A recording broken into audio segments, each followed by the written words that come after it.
आप सभी को मेरा नमस्कार। फिर से स्वागत है आपका हमारे चैनल कैफे इंग्लिश में।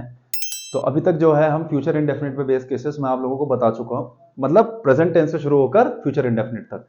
आज हम एक और आसान टॉपिक के बारे में बात करेंगे जो कि है हमारा फ्यूचर कॉन्टिन्यूअस।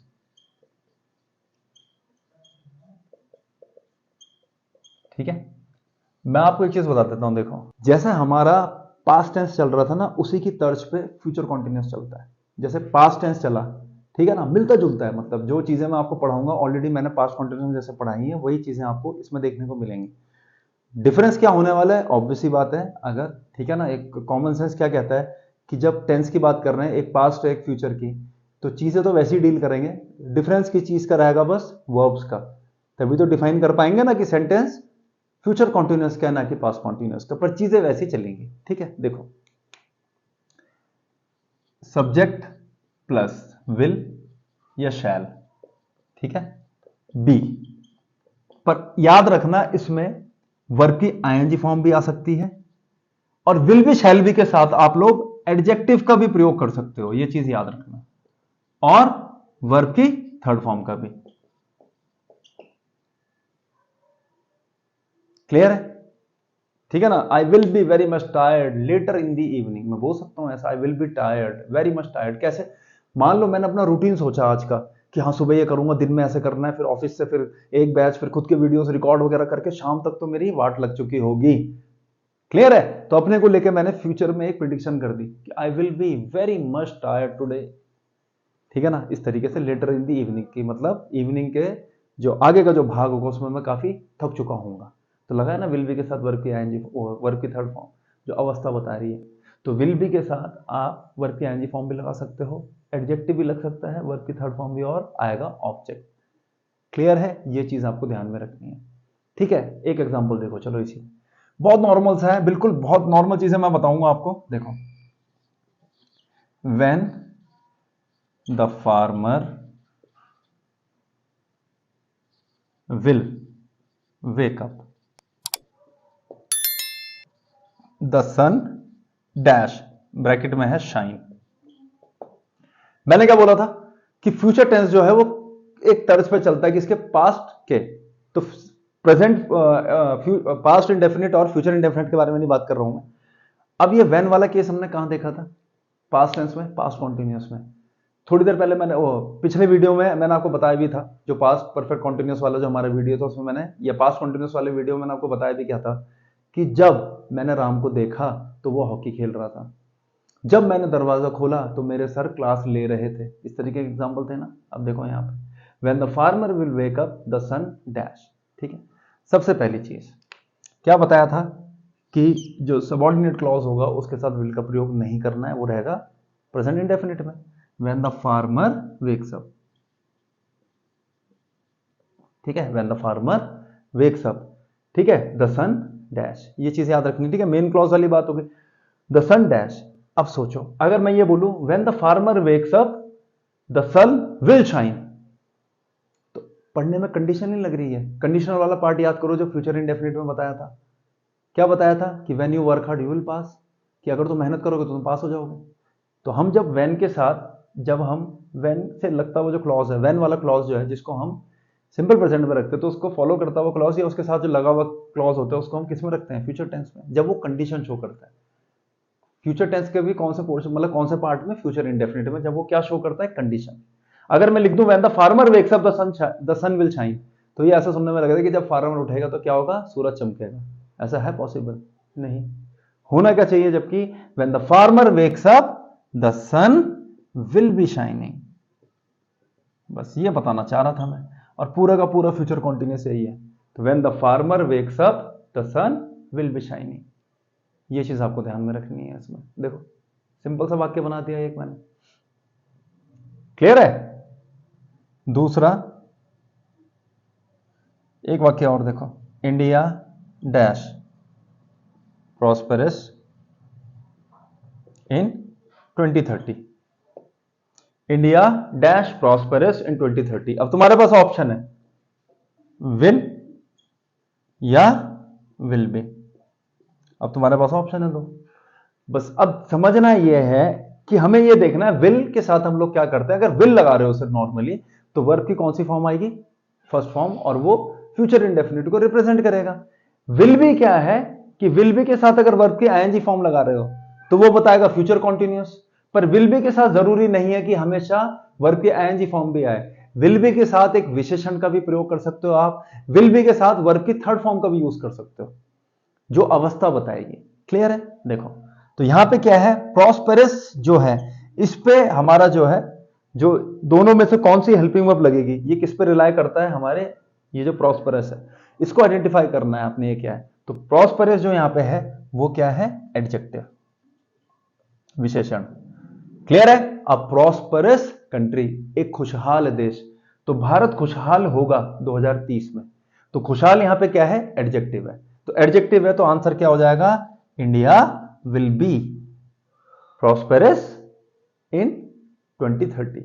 अगर मैं लिखता India will be a prosperous country, अगर मैं प्रॉस्पेरस के साथ कंट्री लिख देता, खुशहाल देश होगा, ठीक है ना, तो क्या होता यहां, तब भी विल बी ही आता क्योंकि खुशहाल देश की बात हो रही है। पर अगर मैं कहता कि भारत जो है खुशहाल होगा कब, 2030 में, तो अब मेरा जो फोकस है वो किस पे जा रहा है, मेरी वर्ब जो कि क्या है, प्रॉस्पर। क्लियर है?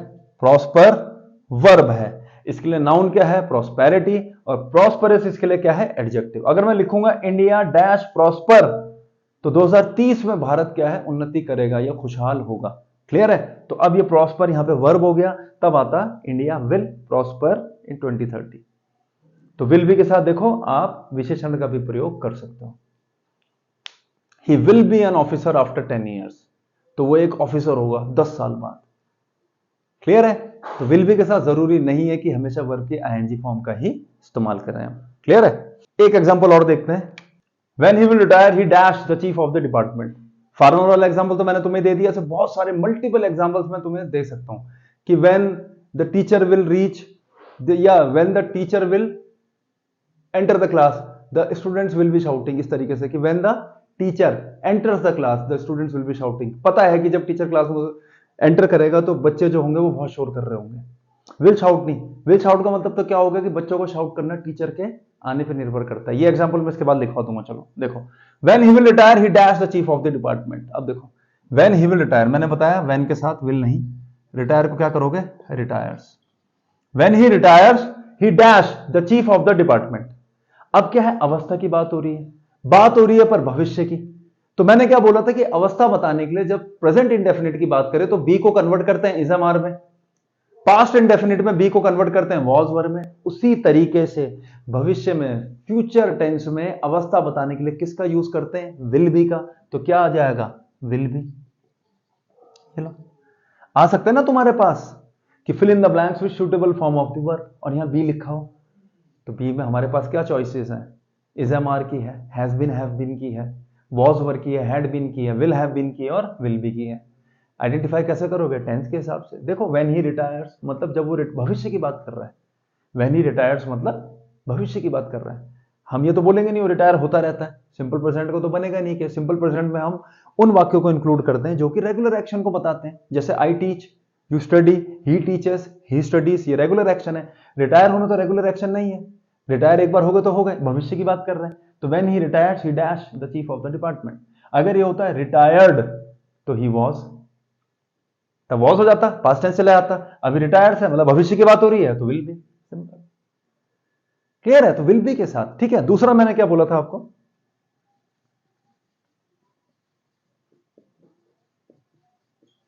when the teacher will enter the students, ठीक है, और डैश और ब्रैकेट में दिया वर्ब शाउट। लो अब फिर से देखो, when the teacher will enter, ये चीज तो मैं बोल ही रहा हूं बार बार कि इसके साथ ही when के साथ will नहीं लगेगा, क्या आएगा, when the teacher enters, पहली चीज। अब तुम अगर लिख दो स्टूडेंट्स विल शाउट, तो ये तो कंडीशन नहीं शो कर रहा कि जब टीचर क्लास में एंटर करेगा तो स्टूडेंट्स शाउट करेंगे, ऐसा हो सकता है नहीं। तो वो क्या करेंगे, तो पता है सबको कि हाँ, जैसे एक नॉर्मल प्रोसेस है, स्टूडेंट्स की एक टेंडेंसी है कि जैसी क्लास ओवर हुई, टीचर क्लास से बाहर निकला, बच्चों ने उद्यम काटना शुरू कर दिया क्लास में। नॉर्मल प्रोसेस है, ये होता ही है हर स्कूल में, ठीक है ना। तो when the teacher enters the students will B और क्या हो जाएगा शाउट का? शाउटिंग। ये लो, सिंपल। तो when the teacher enters when the teacher enters the students will be shouting. Clear है? तो इस तरीके से फ्यूचर कॉन्टिन्यूस का हम यूज करते हैं। क्लियर है? ठीक है ना। एक एग्जांपल और देखो, I will teach will be teaching tomorrow at this time. फिर से पास्ट टेंस की तरफ बढ़ो। मैंने क्या बताया था कि I saw a movie yesterday, ठीक है, या I was watching a movie yesterday, दोनों वाक्य ठीक है। मतलब I watched a movie yesterday या I was watching a movie, saw नहीं, I watched a movie yesterday, I was watching movie yesterday, दोनों ठीक है। बट जब आप एक पर्टिकुलर टाइम मेंशन कर दो तो वहां पे हम लोग किसको इंप्लाई करते हैं, किसको यूज करते हैं? कॉन्टिन्यूस एक्शन का। आई was watching a movie yesterday at this time. Same यहां पे है। I will teach, I will be teaching tomorrow, बिल्कुल सही है। कल मैं पढ़ाऊंगा, कल मैं पढ़ा रहूंगा, ठीक है। But when you say at this time means you are referring to a particular time. इसका मतलब क्या होना चाहिए अब? ये I will be teaching tomorrow at this time या I will be teaching at this time tomorrow. दिमाग में बिठा लो ये चीज अपने। फिक्स टाइम है, फिक्स टाइम की बात कर रहे हो। वैसे भी एट जो है फिक्स टाइम को रिप्रेजेंट करता है। प्रेपोजिशन में आप लोगों को पढ़ाऊंगा मैं। What are you doing right now, what are you doing at this time, I am teaching या I am recording a lecture at this time. Clear है? ये चीज आपको ध्यान में रखनी है, ठीक है जी। तो विल बी के साथ वर्ब की ING form tomorrow at this time, ठीक है ना। ये चीज आपको ध्यान में रखनी है। विल बी के साथ वर्ब की थर्ड फॉर्म कैसे लगा सकते हो? देखो,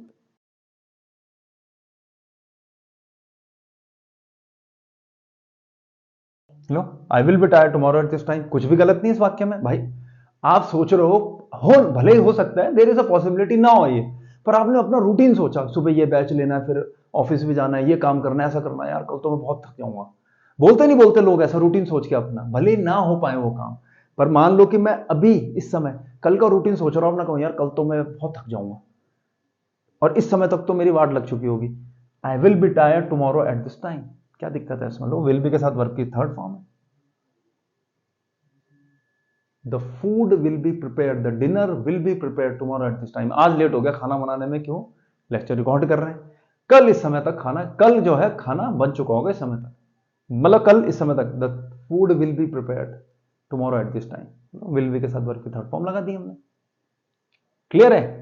ये चीज आपको ध्यान में रखनी है, ठीक है ना। तो चलिए स्टूडेंट्स, इसी के साथ जो है हमारा फ्यूचर कंटिन्यूस समाप्त होता है। बहुत बेसिक से एग्जांपल थे, मैं वेन से तो मैं मल्टीपल एग्जांपल लिखवा सकता था, अवस्था का जरूरी था एक बताना, वो मैंने बता दिया आपको, ठीक है ना। दूसरा क्या था? आईएनजी फॉर्म, बहुत नॉर्मल सी चीज है, वो मैंने आपको बता दी कि विल बी के साथ। बाकी विल बी के साथ आप आईएनजी फॉर्म लगाते रहो। आई will be teaching, I will be playing, I will be singing, I will B dancing, I will B sleeping, कुछ भी लगाओ। सर्टेन कंडीशंस जो है वो मैंने आपको बता दी। इससे रिलेटेड एट अगर है तो एट किस पे फोकस करेगा? आईएनजी फॉर्म पे। क्लियर है? तो चलिए अब इसमें हमारे जो दो सेक्शंस और रहते हैं कवर करने के लिए फ्यूचर टेंस में, एक फ्यूचर परफेक्ट कॉन्टिन्यूअस। तो मिलते हैं जल्दी अपनी नई वीडियोस में, और उन दो टॉपिक्स को भी जल्दी ही कवर करेंगे। धन्यवाद।